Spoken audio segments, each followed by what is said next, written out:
Mr. Lewis, thank you very much for your time. Let's look at the decision to charge President Zuma. What we know now is that his lawyer, Michael Hulley, is contemplating the possibility of reviewing the decision by Shaun Abrahams to charge Zuma. How much of a setback would that be? You know, the Zuma strategy, not only over this matter but over everything, has been to avoid, despite his protestations to the contrary, to avoid his day in court as much as he possibly can. And I don't doubt that if there is the opportunity for reviewing Abrahams' decision, then he will try and do that.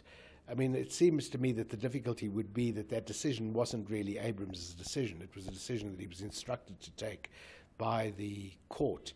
And Abrahams then gave Zuma the opportunity to introduce sort of additional reasons why he should not be prosecuted. In other words, he could not go over the grounds that the court had already decided indeed he must be prosecuted on. So I think, I'm not a lawyer, but I would think the grounds for review would be very, very limited. But I don't doubt that if there is the possibility for review, then they will review it. And, that may portend significant delay because it will start in the High Court and it could go to an appeal court and it could go to a constitutional court. But I don't know if they have any ground to review this decision at all, given the court's previous involvement in it. Little-known NGO called South African Native Forum is also appealing for leave of, or rather stay of prosecution when it comes to these charges, claiming political interference. This also adds a layer onto the delay. Now, with that said, I would like us to contemplate who bears the costs of legal representations for Mr. Zuma, considering that he's already taken about 15.5 million of state's money to wage a defense? Well, I mean, that's already a source of some controversy. I mean, I understood, but maybe imperfectly, President Ramaphosa to say that there had been some sort of agreement whereby the state would support Zuma's legal costs and that he would then pay back what the state had spent if he lost the case in question, if he was successfully prosecuted. The opposition, one of the opposition parties has threatened to review that decision. I think there's going to be a lot of public opposition and hostility to the notion that the state should continue footing his legal bills. I mean, given what defending him has already cost in a variety of circumstances. So I think it's going to be controversy. I mean, this business, even if it proceeds smoothly, which it's clearly not going to do, doesn't end here. We're all going to be a lot older before this thing is resolved. There's no doubt about it.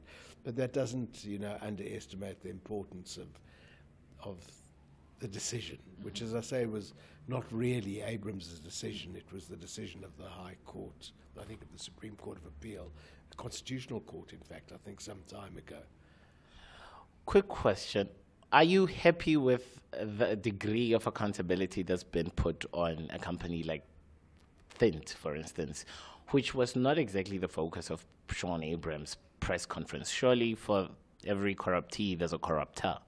Yeah, well, and that's why it's pleasing that Thint is in the dock as well. I think that point is made. I mean, Abrahams didn't emphasize it. I mean, in fairness, I suppose the bigger news is the fact that the former president is on trial. But I'm very pleased that Thint are there in the dock next to him, because it does make precisely the point that you're making now, that in fact the arms deal was, attended by corruption from a large number of prominent multinationals from countries that are not particularly themselves tolerant of corruption, but clearly are more tolerant of it being exported by their companies to other countries. And that's what's happened here, and that's why it is pleasing that Thint is in the dock as well. Mr. Lewis, This case has been dragging on in the public forefront, if you will, for the better part of a decade, for almost 9 years.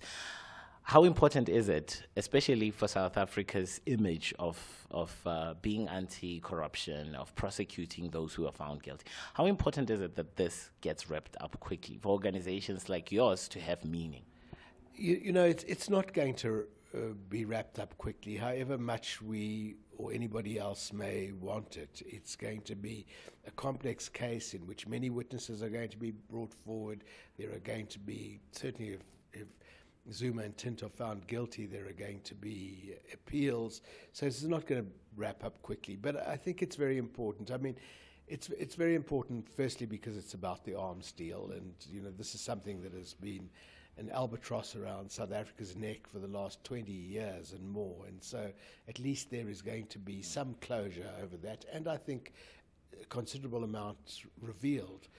I think the fact that the wheels of justice may grind slowly, but they grind. And, you know, in the end, you know, even formerly the most powerful person in the land is going to be held accountable, I think is very, very important. Quick question, really fast. Do you expect the list of the accused to also get bigger as the case develops? I don't know. I mean, I think there is some doubt as to whether additional charges can be brought or not.